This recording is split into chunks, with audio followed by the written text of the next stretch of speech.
Hello and welcome. This is Cheryl. Thank you for joining me today. I can't believe we are on day 24. So we are opening up the last day of the Spellbinders Crafty Advent Calendar.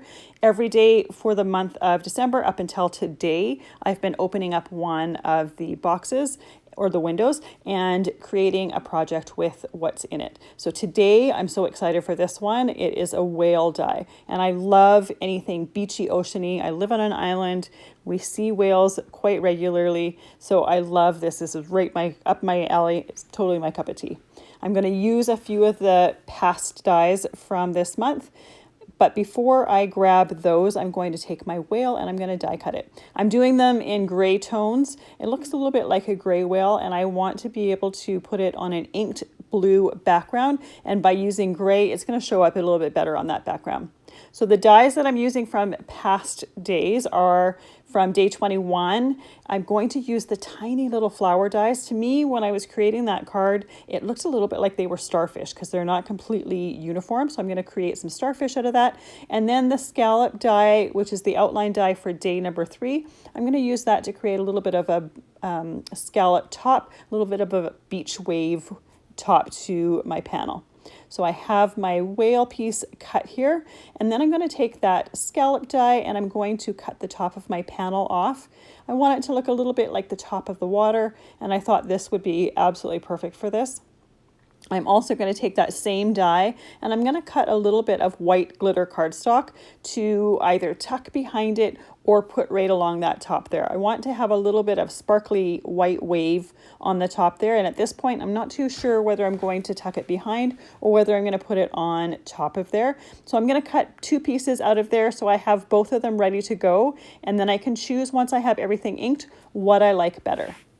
So for the second one, I am going to tape that die in place just to make sure that it doesn't shift in my die cutting machine. I want to make sure that that piece is nice and even all the way through. And by taping it, I can make sure that it's not going to move and become uneven. Put it through the Spellbinders Platinum 6 machine and die cut it. And now I have all of my die cut pieces ready to go. So the first thing I'm going to do is I'm going to assemble that whale. I'm using some Barely Art glue and a really fine tip bottle. This way I can get nice precise glue in areas that I want it to. A lot of these die cuts are a little bit bigger, so I don't need to worry about it, but it's nice and handy in that small bottle to just quickly grab. While I have my whale on the side drying, I'm going to take my ink colors and I'm going to ink blend my background. So I've got some distress inks here. I'm using Tumbled Glass, Salty Ocean, Uncharted Mariner, and yes, I chose those last 2, A, because I love them, and B, because they're oceany colors. When I'm done my background here, I have some brown cardstock for the ocean floor that I'm going to do, and I'm going to ink that in some vintage photo. So whenever I'm inking, I like to go from light to dark, and then I go back from dark to light to make sure I have a nice good amount of ink down. And by doing it twice, I find you get a way better ink blend because you can go back over those areas a second time. So the first time I'm going over here, I'm not being super precise. I'm just trying to get that base layer of ink down.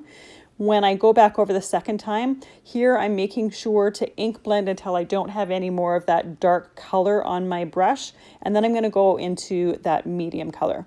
I'm going to do the same thing with that medium color. I'm going to make sure I've got a nice amount of ink down there. And then I'm going to ink blend just a little bit longer with that, just to make sure to get any of that excess ink out of the brush to go into the lighter color. And you can see how just doing that second time, the ink blending became so much more even and a little bit more blended between the different colors. So now I'm doing that vintage photo on that bottom part, the brown cardstock. It's going to go right at the bottom of my inked panel there. Once everything is inked, I can start to assemble. So I'm going to put that ocean floor down first. And then after that, I'm going to take my whale die cut and I'm going to glue that down. And then it's time to pick and choose which one of those glittered scallops I want to use. In the end, I decide I actually really like the scallop behind that inked panel. I want to see just a touch of that glitter. I don't necessarily want a whole lot of it. I want that focus to be the whale. So I'm putting it behind there and I'm offsetting it a little bit just so you see a hint of the white waves behind it and the glitter sparkle. I'm taking my scissors and just cutting that piece a little bit smaller. It didn't need to be as big as it was, and I knew I was going to cut it from the get-go, but I wanted to glue it on there first to know exactly what part to cut. While that is drying, I have an acrylic block on top of that just to hold everything down and free up my hands.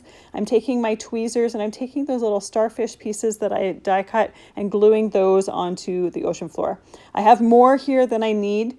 I always like to cut extras. That way I don't have to stop in the middle of a project and die cut more if I decide I want more there. Any of the extras I typically will put in a little Ziploc bag or something and save it for a future project. I'll usually save them with the dies that I use it with, just so that I have them ready to go when I'm using those dies next.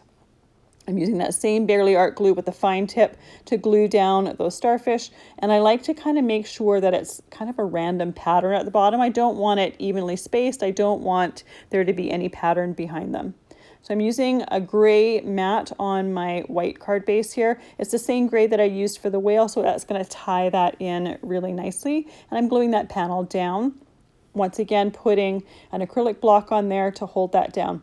I decided I didn't want to use the little splashes that come with this die set. I wanted to use some of the sequins for the air bubbles. So I'm using a jewel picker to pick those up and place them down. In the end, I wish I hadn't put that biggest one right on top of the whale there. It kind of looks like he's coming right out of the whale, but it's already done.